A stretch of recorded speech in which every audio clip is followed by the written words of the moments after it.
I just love this idea that instead of holding something close to our chest, thinking deeply about it for a really long time, we just let players play it. And they tell us we can make improvements based on real player data. That was so impactful and so influential that it's really hard for me to not think about early game development and prototyping the same way, where the longer we're out of contact with real players, the more risky my endeavor becomes, the more of my own Kool-Aid that I'm drinking. And just assumption on assumption on assumption on assumption, that to me just looks like risk. Has game dev become too risk-averse? How can you create teams able to function within the uncertainty that is always around us? What are the distinct roles played by product thinkers and designers in building great games? It's time for Omar Kendall to return to talk about the many unknowns of new game development and how to mitigate a few major risks. The systems, people, and approach you need when trying to create something innovative are simply different from what you'd use to sustain an existing product or create a sequel. We're going to dive into that, talk about how product and design are different, and also think about the state of the industry as it relates to risk. Let's get into it. And that actually ties into something I want to talk to you about, which is uncertainty. You're talking about risk mitigation. Risk mitigation implies I don't know what's going to happen, and I'm trying to hedge my bets as best I can. Again, put my thumb on the scale of success as best I can. How do you think about leading in that uncertainty when it comes to game development? As you've led game dev teams, especially in those early phases when the uncertainty, I think, is at an unbelievably high level. Yeah. Gosh, I wish I really had a set of skills that I could describe or practices that I could describe to lead, I guess, uncertain or skeptical teams through uncertain challenges. I screen for this. I need to be able to build a team who is excited at the idea of chasing something unknown. That's really important because I think it can be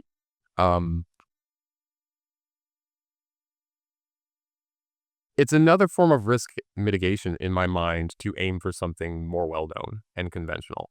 I actually don't think it's not it's not a bad quality. It's just not a quality that is useful for a team going after the kind of opportunities that I described, where inherently I'm looking to make a game where no game currently exists. By design, that's sort of how I approach new games development.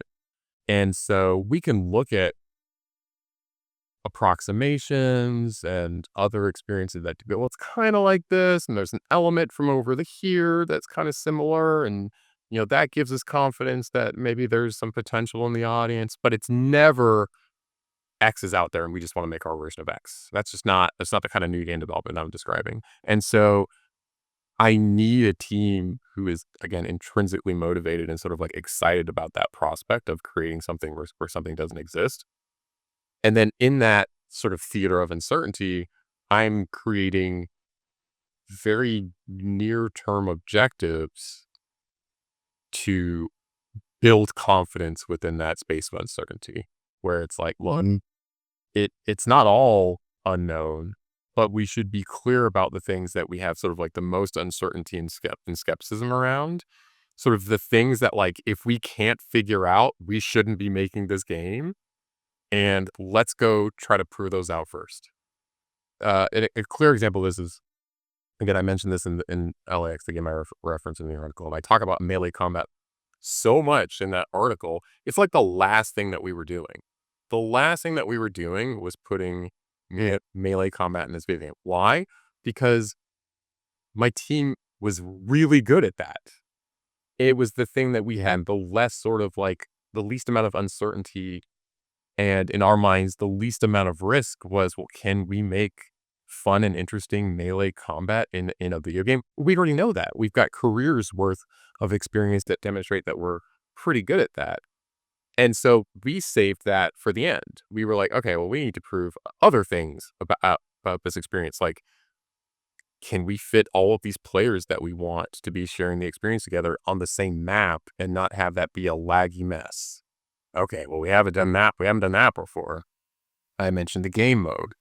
Um, there were some level design aspects that were unproven and untested, and so different things like character navigation, how they sort of like negotiate the environment was much higher risk and much more uncertain to us than, can we make a sword swing feel good, for example? And so I think there's a way to sort of like organize the different parts of the video game that you quote unquote prove out to reduce that uncertainty and to build that confidence in the team. It would have been the easiest thing in the world for me to just like build up a danger room type square box and put two characters in it and put swords in their hands, build some combat and have that look really cool and feel really great. And I wouldn't have learned a thing.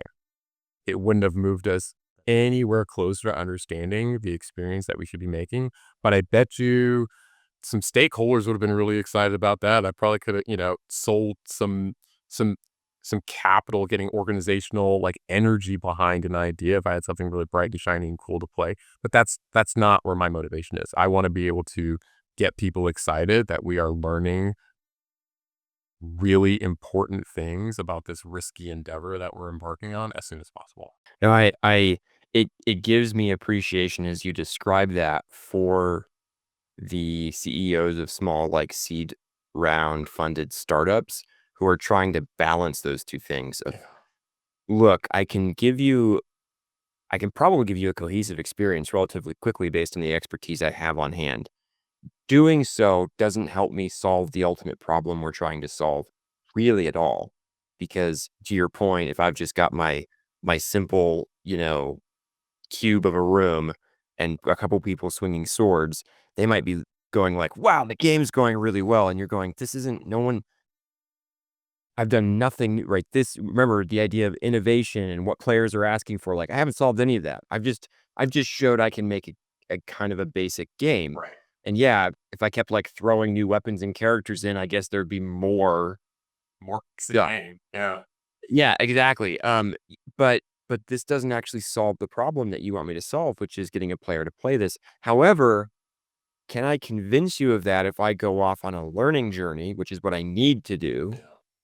Are you going to give me the space? And so I think there's a lot of probably CEOs and executive producers such as yourself who are like, I'm trying to balance these two things because there's an organizational constraint here around funding. And simultaneously, there's the real problems that I need to solve. Insofar as I'm trusted, I can just focus on what I consider most important. But trust is never like 100% forever, and it may not start there. And it may be like, okay, I need to give you a little bit like, okay, cool. I'm going to pay my tax and like, yep, here's the game. It's a great game. Yep. Cool. Look at it. Okay, cool. Yep. Clap, make the art. Oh, look at how wonderful it is. Yes. Thank you. Okay. Can we get back to actually trying to solve this? Yeah. Um, and that dichotomy is a tension that I think, I've certainly seen it in the last few years. Yeah. Um, and I've seen founders just landing all over that spectrum of like, we're just here to get the next round Yeah. of funding, all the way over to like we get shut down because we were entirely on the reduction of the most important uncertainty, but it meant that we didn't have the thing to show, even though our team was learning really well. Yeah. Um, It's so anyway, it's kind of sad. it is. It's and I've experienced the high highs. I have had a group of stakeholders. I mean, frankly, this is Mark and Brandon, who were so literate about sort of games and game experiences, but were also so, I think, intellectually curious about why games work, that I could have like these really in-depth conversations about some technical aspect of a video game. And they were like an absolutely rapt audience. I've never replicated this anywhere. I'm like, this is how Yeah, animations work in a fighting game. And they're like, tell me more. Um, right. Yeah. and and yeah, I wish that there was a higher level of sort of like gaming literacy in some of our executives in our industry. I also think I, as a leader of a team, play a part in that education, and trying to sort of explain, hey, this is what I'm trying to do. And this is the parts of what I'm trying to do that are really important. These are the parts that are really risky. These are the things that my team is good at.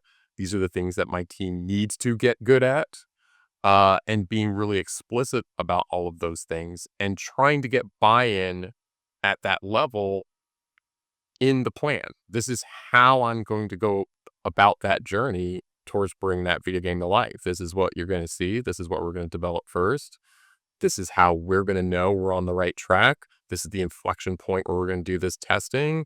This is how, we'll know maybe we're not on the right track, and this is how we'll pivot. You just have to go on that journey and be like super explicit. You don't have to. I should just say, I definitely know that there's a lot of sort of like charisma that can carry the day.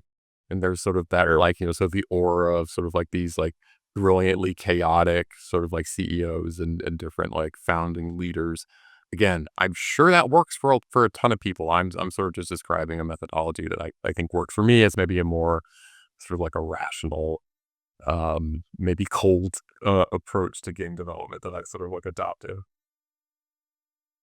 I appreciate it though, and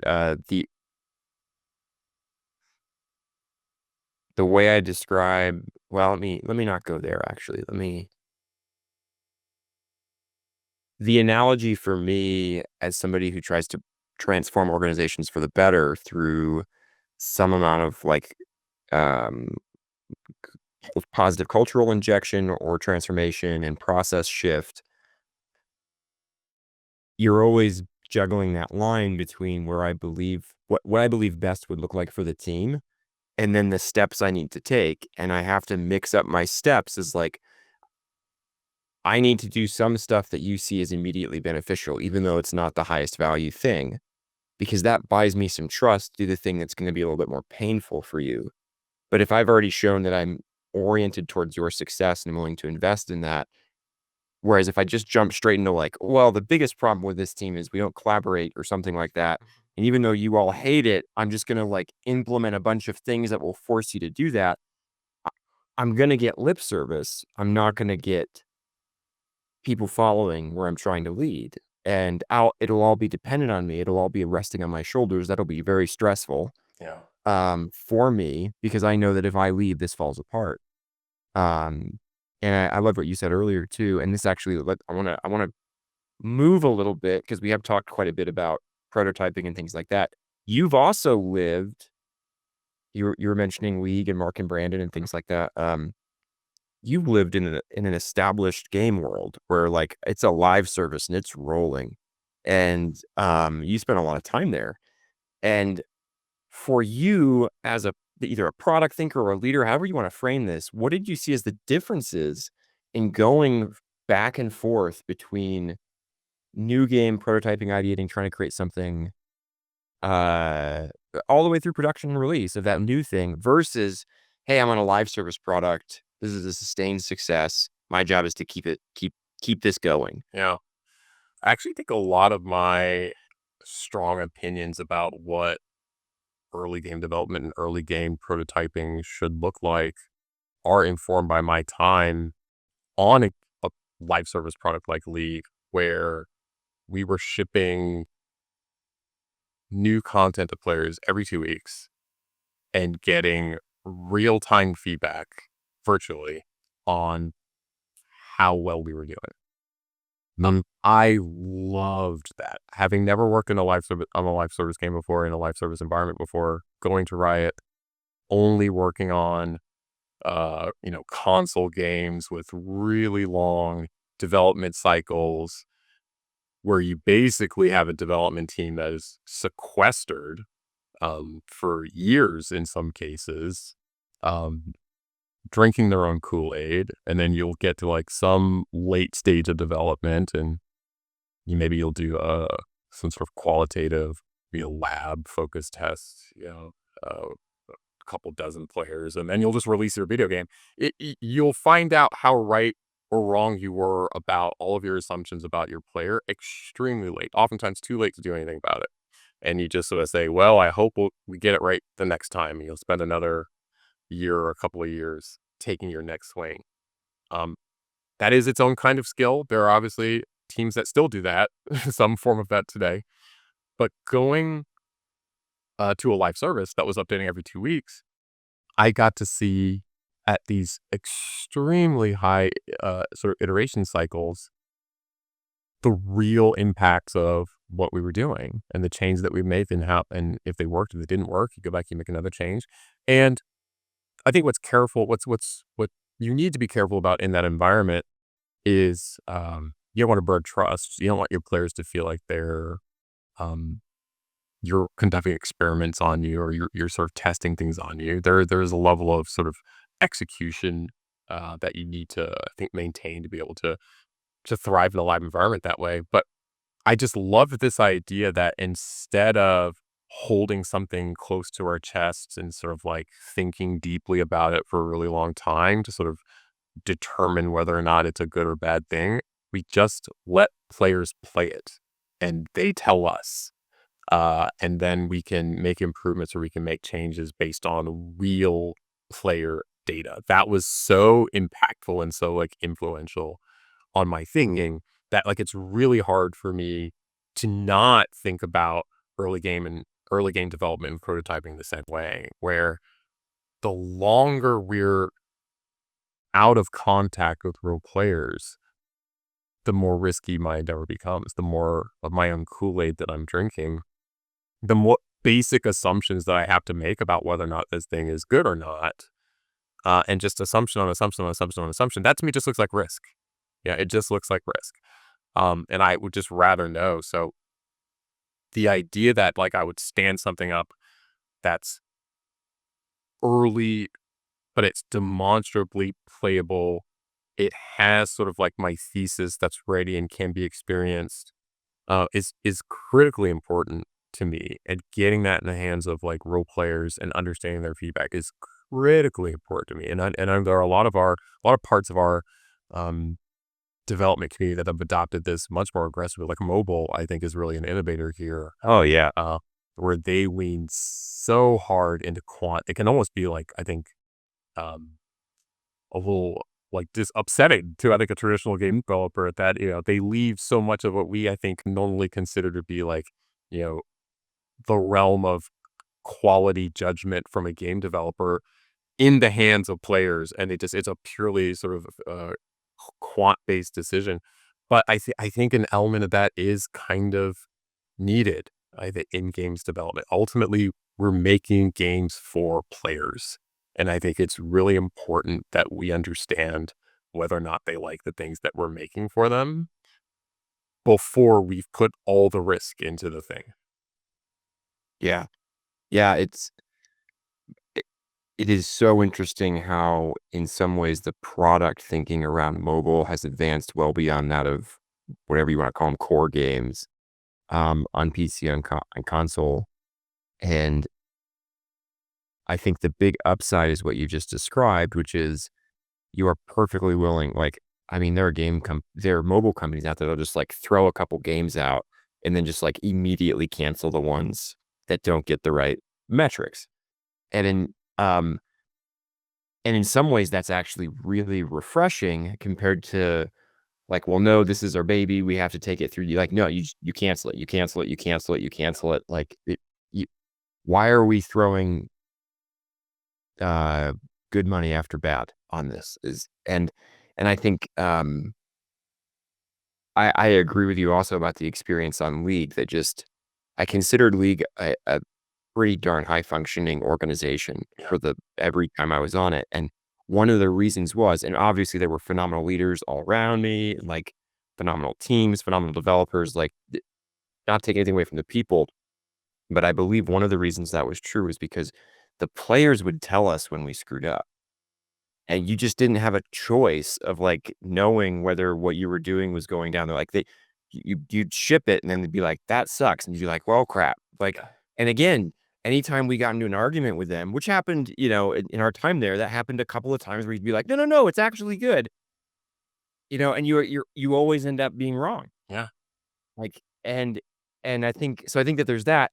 The downside, I think, of the way that mobile's done it is the commoditization of the product in the mobile space where it becomes about this core set of like whatever, these 2 or these 5 metrics, and that's all we care about. Yeah. And actually the player is lost. Yeah.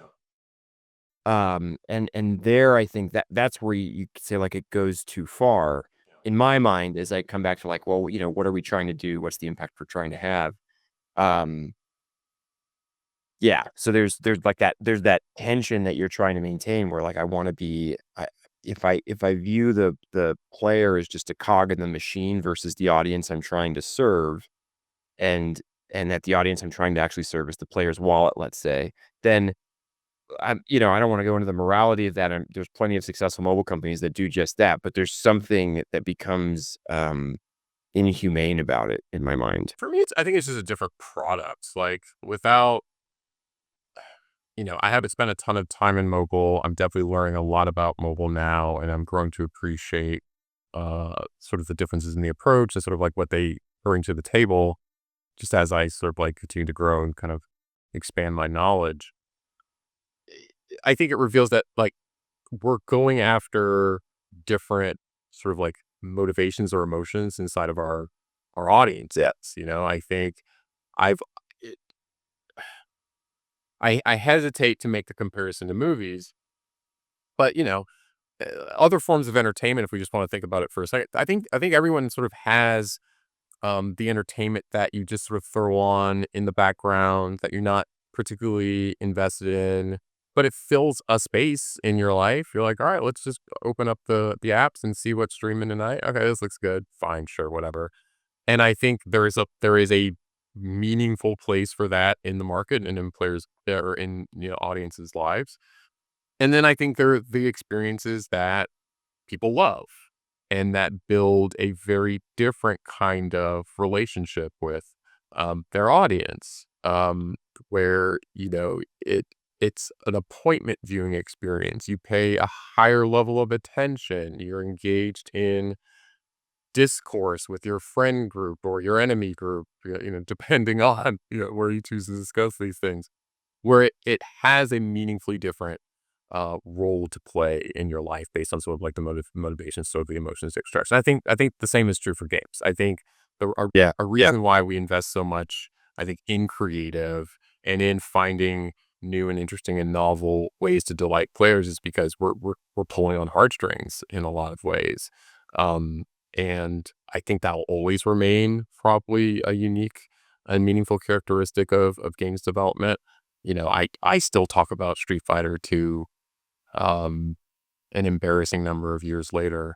Um, not I think because it was quantifiably the best game. It was a unique experience for me and who I was and where I was in my life and the players that were around me that created that meaning. Yeah. Yeah. Well said. Uh, okay. Last topic I want to hit. Hmm. What makes a product manager slash thinker slash leader distinct from a designer? And the reason I ask this, I think, sorry to add flavor to this. Yeah. I think that the core game space, the console, the PC, these sorts of places, where we're really trying to dive in, for the last X number of decades, designers have just filled in That's right. as the role of the product thinker. So when you're thinking about what am I going to prioritize and what's the player experience and who's the audience, it's sort of fallen on the heads of designers to solve this.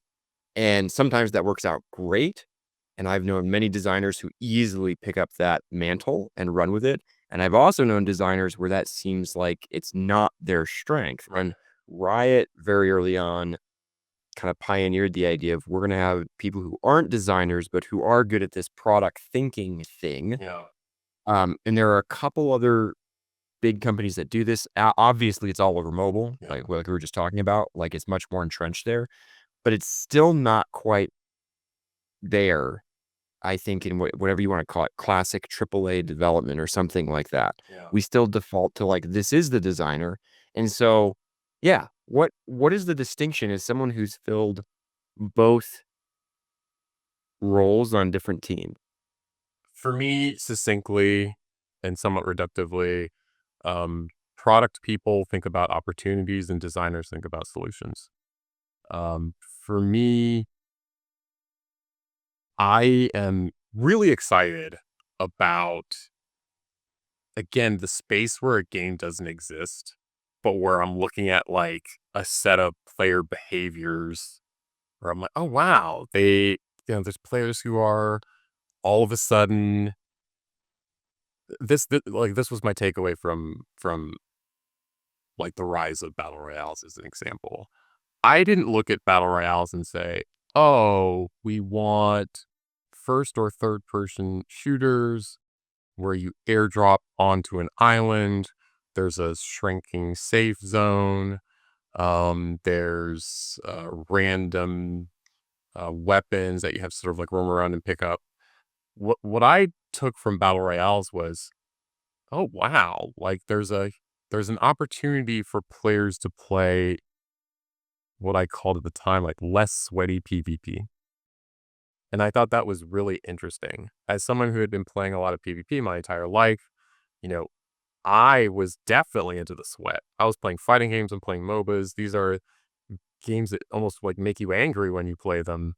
You go in with a set of expectations about your skills and the skills that you developed. You play them to test your skills. You're happy when you win and you're mad when you lose. And here was this new kind of way of playing PvP games where you almost had no expectations about winning. Going into the match and thinking like time to come in first was just not a mindset that I think a lot of people had when joining like a battle royale. Sure, some, but that wasn't the only good reason to engage with a battle royale. And I thought that was really interesting. And I would go around telling people like, "Hey, I have this insight where I think maybe there's an opportunity to introduce, competitive games and PvP games, but maybe not in the model or the shape that we traditionally think about them in. Maybe, less sweat, less competition, less focus on mastery and testing your sort of relative level of skill against an opponent, but more novel, um, different ways of having fun within the PvP context, essentially." And I thought that that was a great insight, and I loved sharing that with people. But when people would ask me, "Oh, like what?"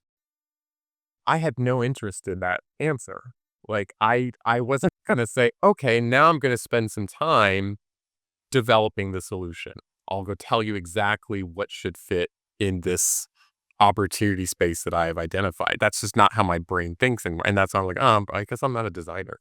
Because I think that's where a designer really shines, is in that solution space of like, oh, well, I know, or I have very strong opinions about what a less sweaty, more casual PvP experience might be like, even when that doesn't look exactly like these examples over here with battle royales and their guns and their encircling safe zones and their RNG. But here are three or four different kinds of experiences, and here's how those experiences sort of like reduce that sweat level and maybe lead into other interesting parts of like the PvP experience that we think might strike a chord. Like I think that's sort of like the realms that product people and design people sort of focus on respectively. And I think that's why there's sort of like a great place in games for both of those people. Because then what I do is I take those solutions that a designer comes up with and I put them in front of players. I try to validate. I'm like, well, are we right? Are we onto something here? Like, did Yeah. we address your concerns? Are you as interested in this experience as I think you should be? Something's not working. Is it because I was wrong about the opportunity? Are we getting the solution wrong? Like, what can we do to sort of like address this and fine tune this and like make this more interesting? Like, I've just grown more interested, I think, in that part of games development, and I love working with like super smart designery type people who are really passionate and creative about that solution space. Mm, I really like that summation. You know, every discipline co-creates with every other discipline in a unique way. And so I interacted with design from the operational side, like again, cultural and process. And I was like, okay, cool. And I was thinking about like, how does design fit? What are the things that we what are the things that they do for the other people on the team that I need to be aware of, that I need to be like linking them into, right? Like a simple example is there was one time I rearranged seating on the team, Sure, yeah. and there were a lot of people that like weren't happy with that because they were very discipline centric, and I made them cross functional in seating. Yeah. And I said, hey, you can still have discipline centric meetings sometimes, but this seating, I want you to actually be integrated into and surrounded by in a cross discipline way. And it's really tough to evaluate whether that was successful or not. But one thing that was fascinating is an animator came to me a couple days after that had happened, and he said, I got more work done yesterday than I did in the previous 6 weeks because I was sitting next to the designer. Mm. And I was like, whoa. And he just said, yeah, because there was all this little stuff that only designers did. Now, for me, my mind immediately goes like, how do we make it so that you can do that stuff so that I don't need a designer to unblock your work in that sort of daily way? Yeah. But it was also just this realization of, wow, you have an interplay between animation and design that's constantly happening, right? And obviously there's ones when you create a content pipeline. And so everybody's kind of got this like loop that they've got with whatever the other disciplines are, and they probably frame that in different ways. And product and design are two that they like live in this space of, if either of these aren't firing well, Yeah. like if product's not firing well, the designers will solve the wrong problem. That's right. And and really good designers will solve it really well. And designers who can product think will recognize that they're solving a problem and might bring that up. And again, you can have the designers who can kind of dual hat that. Yeah. Um, just like I think you can have product thinkers who can kind of delve into design a little bit and be like, here's the opportunity space. I had ideas about what solutions might look like, but that's your realm or whatever.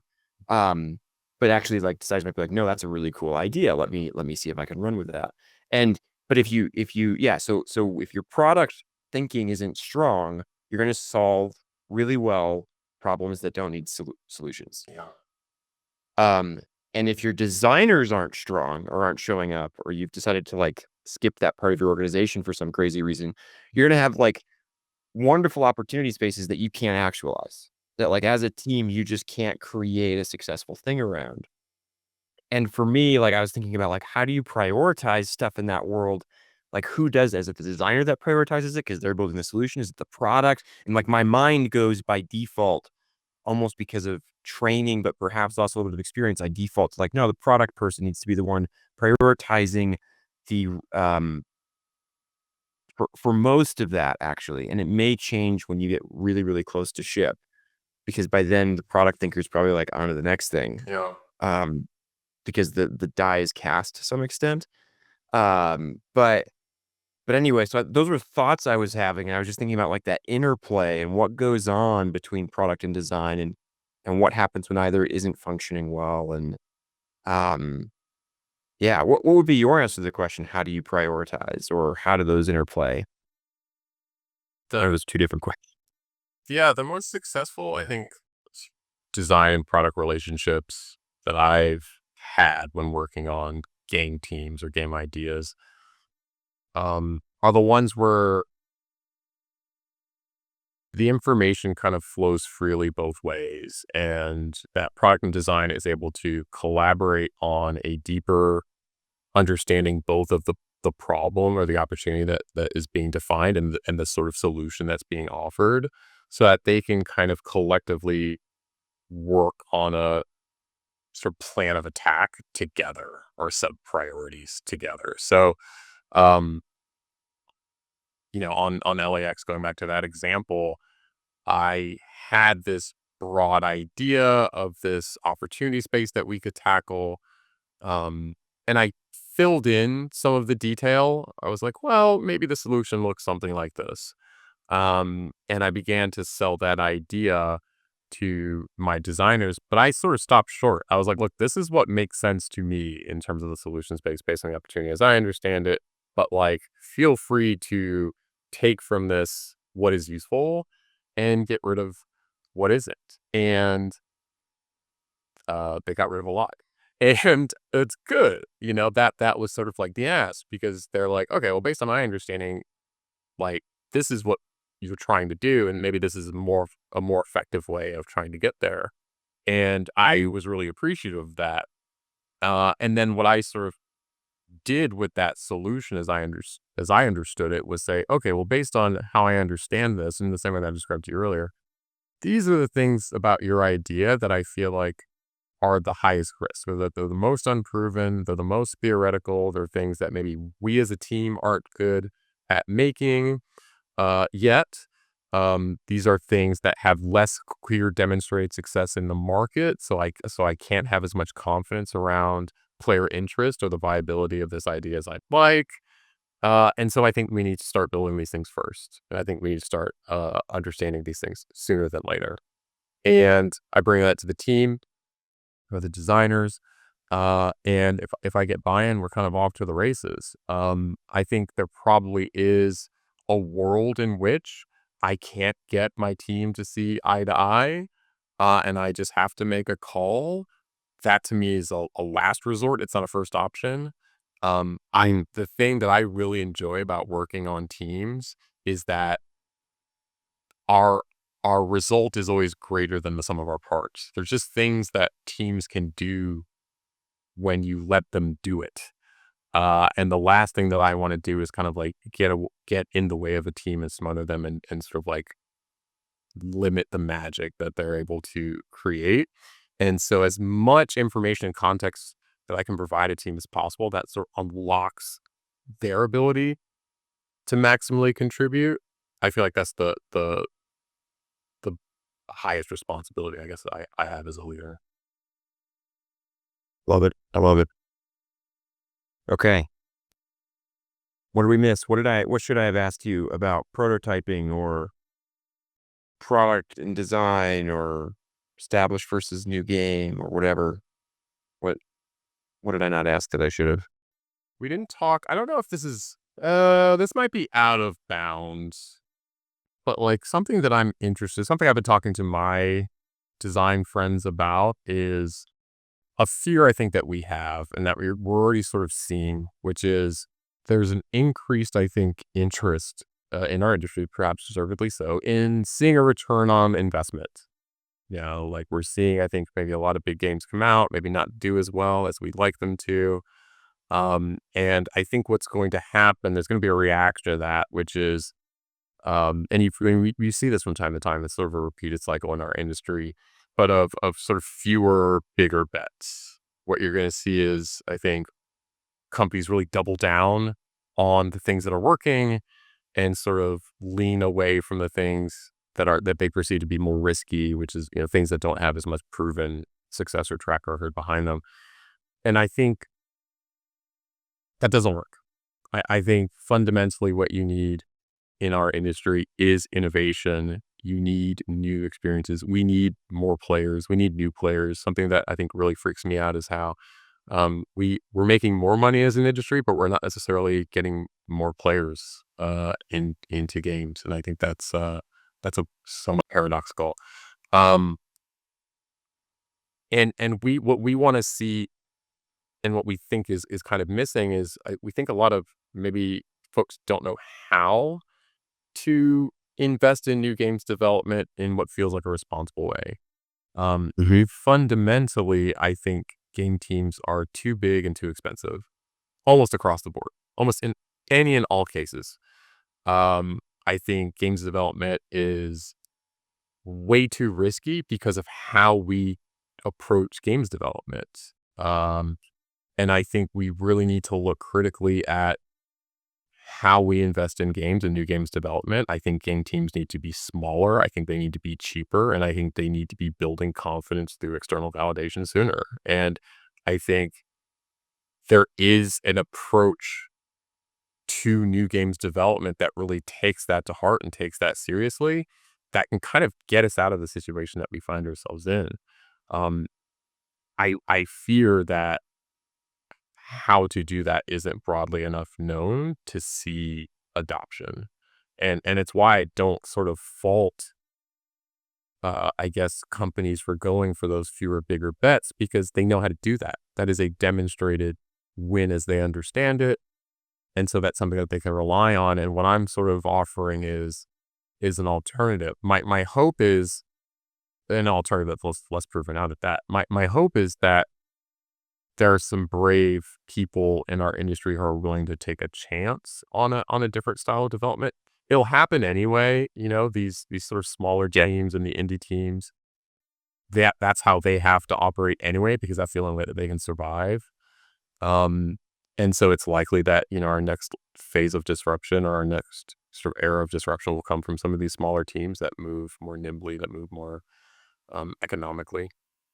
But I really hope that, some of our bigger and more established firms can kind of learn from their example too and sort of embrace a style of cheaper development that brings games to market much cheaper, um, that allows for ROIs that are just much more manageable, and instead of spending jack 200, $300 million on a game and then hoping that it hits, maybe you're spending 20 or $30 million on a game, and hoping it hits. And I feel like the risk profile around that kind of investment is just so much different. And $30 million is a lot of money, by the way. Like, I'm not saying that's Yeah, I know. not a lot. I mean, you go back 15 years and 30 million was a AAA product, right? Wait.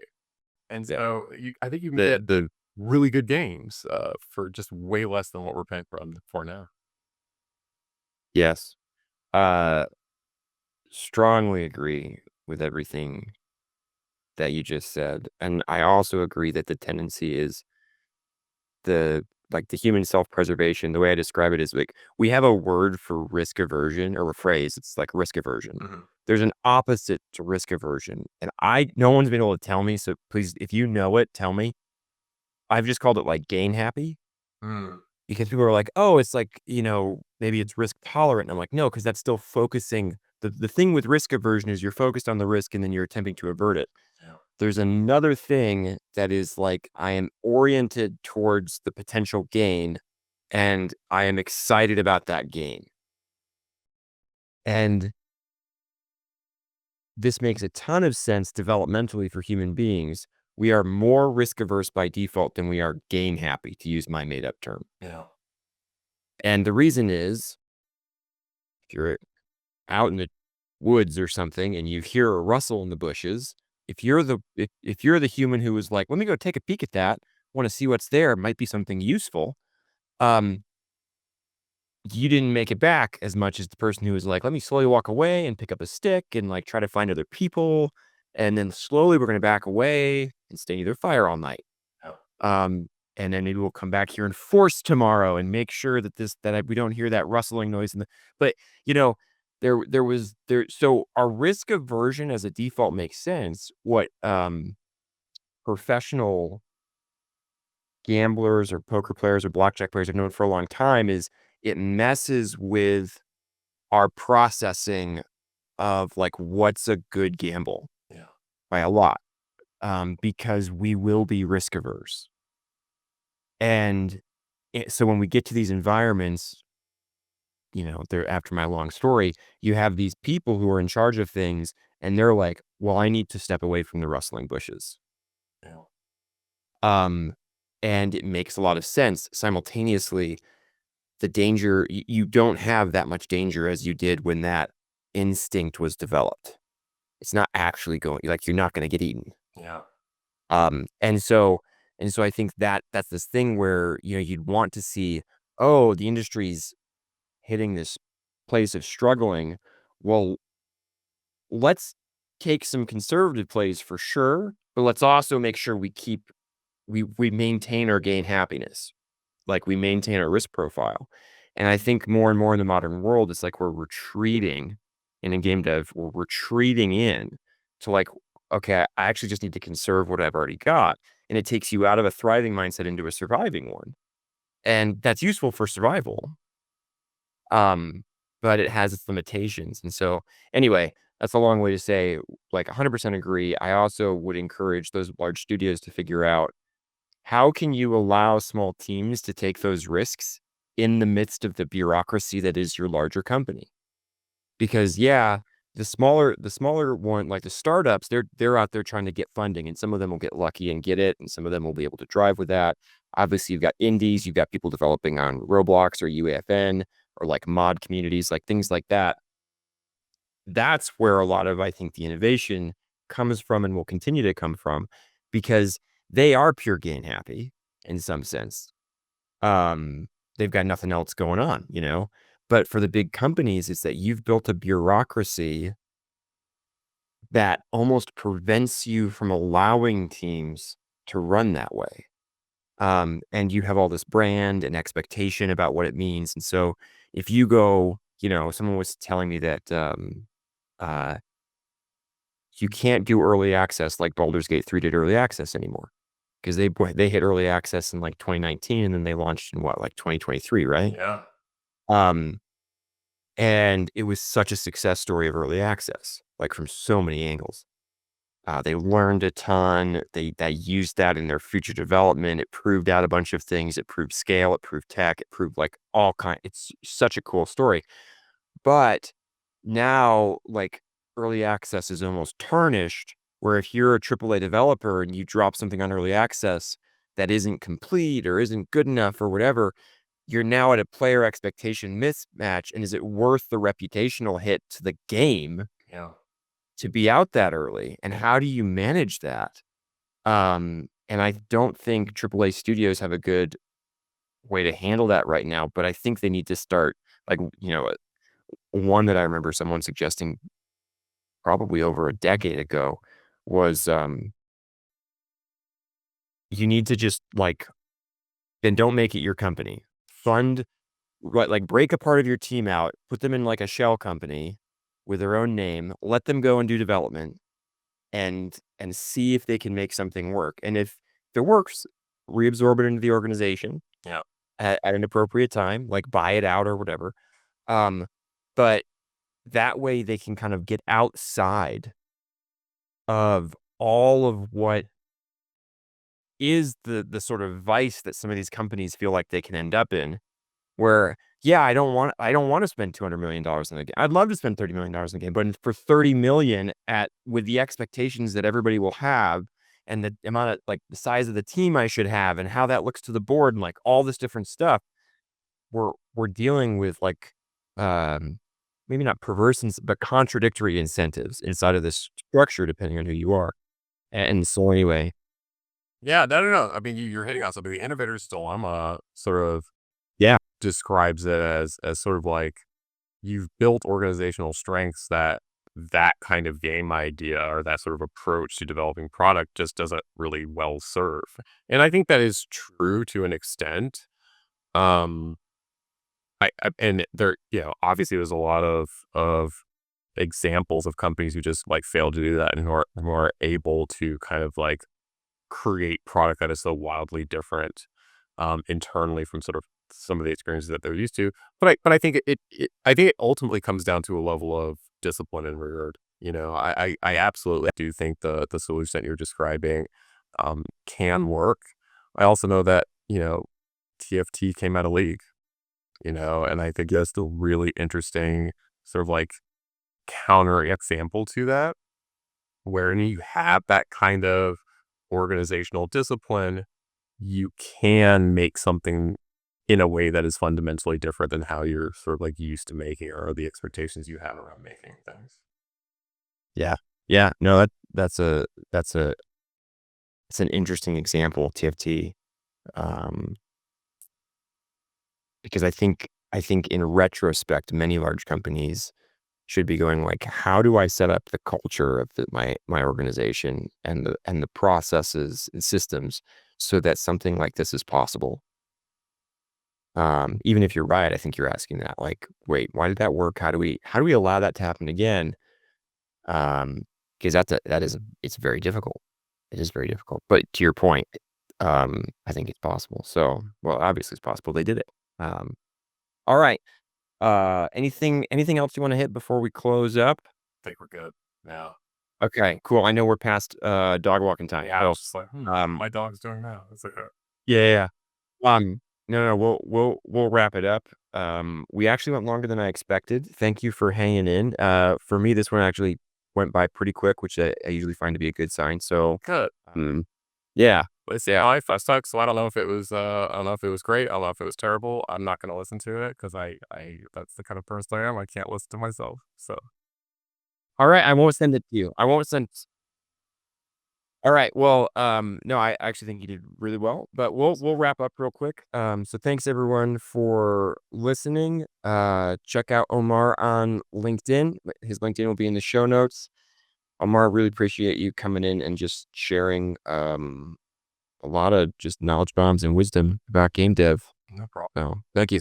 Thanks for the invite. I rarely, I think, get an opportunity to express sort of these ideas that are kind of rolling around in my brain, and so I really appreciate the opportunity to do it.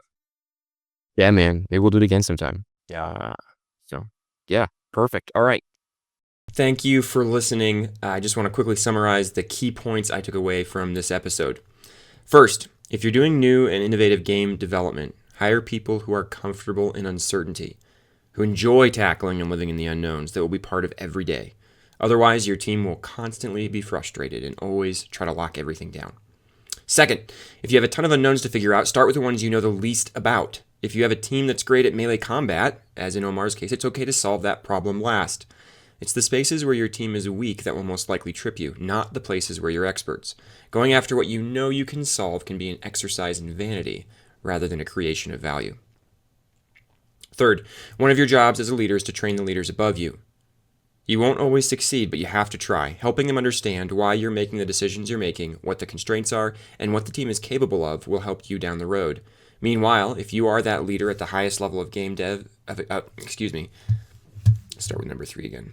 Third, one of your jobs as a leader is to train the leaders above you. You won't always succeed, but you have to try, helping them understand why you're making the decisions you're making, what the constraints are, and what the team is capable of will help you down the road. Meanwhile, if you are that leader operating at the highest level of a game dev company, being curious will get you farther than being confident in your own opinions when it comes to helping R&D succeed. Fourth, getting your game in front of players is risk mitigation. The longer you go without doing it, the more you start believing your own hype, and the greater risk you incur, often unknowingly. Fifth, what's the difference between product thinkers and game designers? Well, one way to view this, product people think about the opportunity, designers think about the solution. One person can do both, but not everyone is great in both spaces or wants to be in both spaces. Sixth, creating a strong relationship between product and design will increase your chances of realizing the vision you have. If the two disciplines either don't both exist or don't interact well, you are unlikely to have solutions that fit a real opportunity in the market. Seventh, our industry needs to figure out how to take risks. There are isolated examples of high degrees of innovation popping out of large studios, but it seems that too often that just simply doesn't happen or gets canceled early or it's interfered with by the bureaucracy. If we can't figure out how to take risks as an industry, we will decay. Fortunately, the indies and mods and UGC platforms out there are moving in to fill the gap, but let that be a warning to the large studios. All right, thanks for listening. Appreciate y'all. Did you enjoy this episode? If you did and are looking for more conversations like this one, join the Building Better Games Discord community. It's for leaders and producers in game dev who are frustrated with solving the wrong problems and who want to share experiences and learn how to lead and build better games. Check out the show notes to join. I'll see you there.